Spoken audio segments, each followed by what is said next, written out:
First, I'd like to thank some people that I owe thanks to for the knowledge that I've gained over the years. One is a good friend and my karate instructor, Grandmaster Jerry Pennington, who if I was not associated with this man, I would not have had an opportunity to meet some really, really good fighters and trainers in my early parts of karate that inspired me to teach and train fighters and develop technique.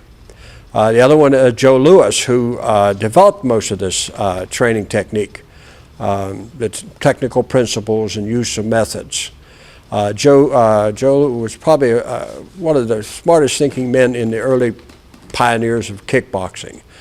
Jeff Smith, who I had an opportunity to work with on numerous occasions at our schools, taught me the importance of physical development and training in a fighting technique. And he's probably at his time in peak was one of the best physically developed fighters in the game at that time. That's why he was a world champ. And the other people I'd like to acknowledge are Vernon Mason, a bantamweight kickboxing champ of the world, and Roger Dabney, a middleweight champ that I had, and all the other students that have gone through and persevered with me over the years. I do thank you for them. A long time ago when I was very young in karate and started teaching as a black belt, I developed a riddle for my students to kind of help them understand the process in learning karate.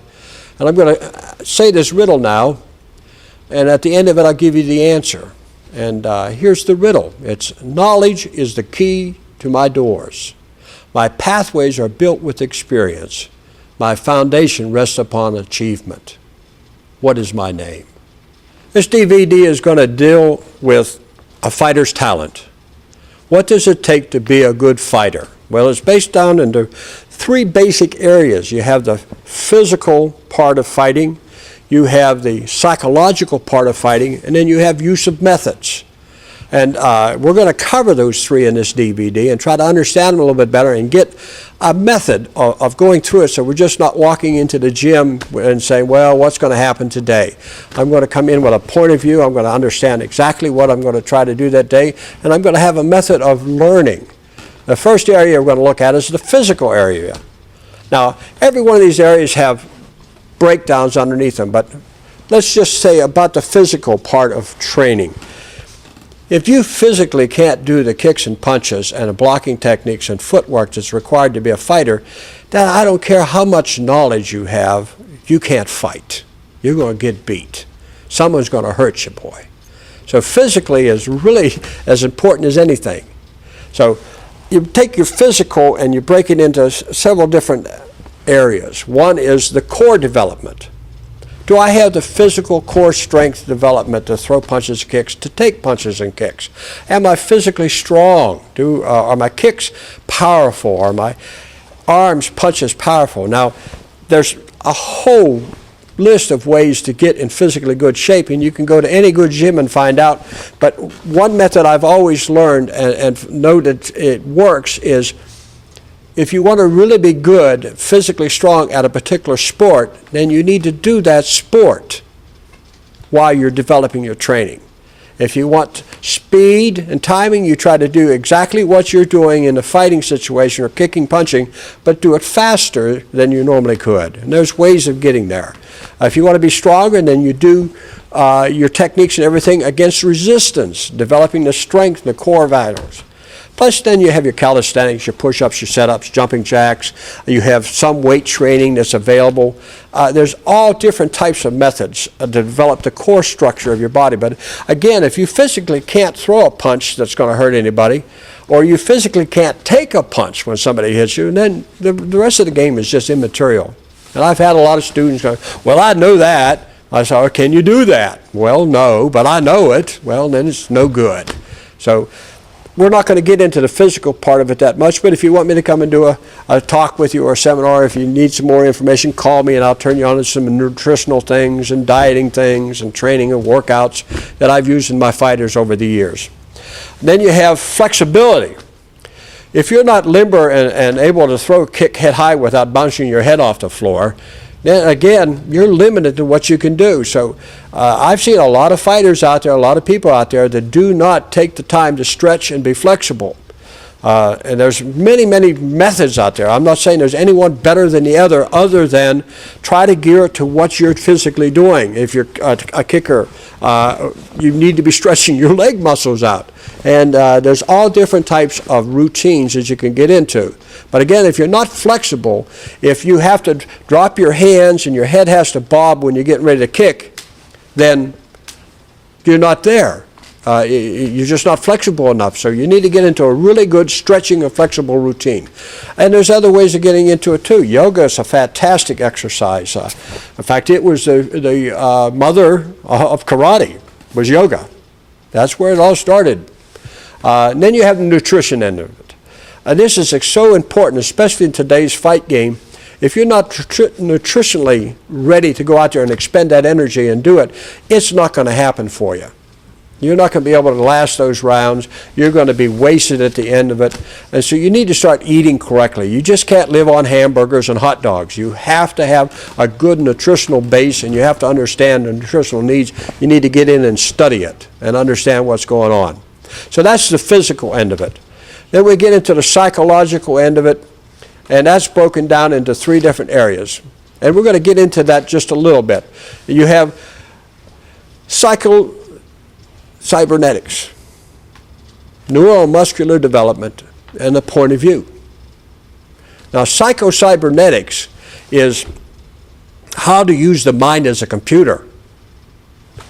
There's books on it out there right now that you can buy that were out in the 60s, late 60s, early 70s. And almost every motivational speaker out there today uses these books on psychocybernetics to teach how to program your mind, because your mind is a computer. So you need to learn how your mind functions and how can I utilize its best ability and develop it into my training. And there's whole methods for this. There's ways to study it and everything, more than I want to get into this DVD. And then you have the neuromuscular development. You have 4 basic radio frequencies in your body. These are things that are sending information back and forth from your muscle to your brain, to your brain, to your muscles, back and forth, continuously. Me talking right now, me moving my hands, me doing all this stuff, that's a neurological muscular response going back and forth all the time. Now, we have this in karate in our kicking and punching routines. So we need to develop these pathways. So we need to practice our techniques. So what we're going to use is our basic material, or as they say in the music business, my repertoire of fighting. If I'm going to be basically a kicker or a puncher or a combination of these, I need to develop the neuromuscular pathways so the response is quicker. Now, one of the best ways to do this is slow and methodically go through it, work it no faster than you can consciously understand what you're doing, and work your technique slow. Develop the understanding and let your brain and muscles develop the pathways that need to be there. And as you speed it up, your reaction time will be quicker, but the material will be the same. Then you have a point of view. A point of view is a consciously held thought that commits you to some form of purposeful action. If you do not have a positive point of view, you really can't function. Give you an example here. My point of view in a fight situation is to go out and punch this man in the nose with a jab. I'm not punching him in the nose with a jab. I have no point of view. I have strategy. A point of view is, remember, a consciously held thought that commits me to some form of action. So if my point of view when I walk in that ring is to punch this man with a jab, I better be punching him with a jab, irregardless of what he's doing. I don't care what he's doing. My point of view is to hit him with this technique. And that's what I've chosen to do. Now, your point of view can be brought in from 1,000 different things that might affect you in this fight. Or you might determine ahead of time, well, this is the type of fighter he's going to be. This is how I'm going to have to fight him. And you get your game plan up. Well, that's your game plan. But if you don't initialize that game plan, if you don't go out there and put it in play, you have no point of view. You have a game plan, strategy. How many fighters have you ever seen come in a ring and you know they spent months studying the other fighter and everything, and all of a sudden They can't do anything because they're not doing what they practiced to do. They're not doing what they thought they were going to do. They have to change their whole game plan because they don't have the ability, the mental ability to maintain that point of view. Now, there's methods of learning this. There are systems that I teach, methods that I teach in seminars that allow a person to understand what it really means to have a point of view, and then they can go ahead and start working it within themselves. It took us years to develop the understanding and be able to walk into a fight, say this is what I'm going to do, and then go in and do it and not worry about what the other guy's going to do, whether he's going to kick me or punch me or whatever. I don't care. Give you an example of it real quick. I had a young man when I was teaching this seminar one time in my younger days when I was not as brittle and I could get up quicker if I got knocked down.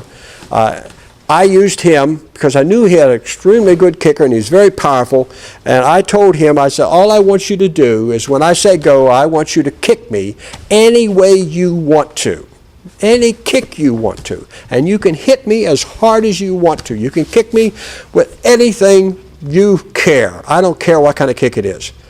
And I turned around to the people, and without him being there, I said, and all I'm going to do is jab him.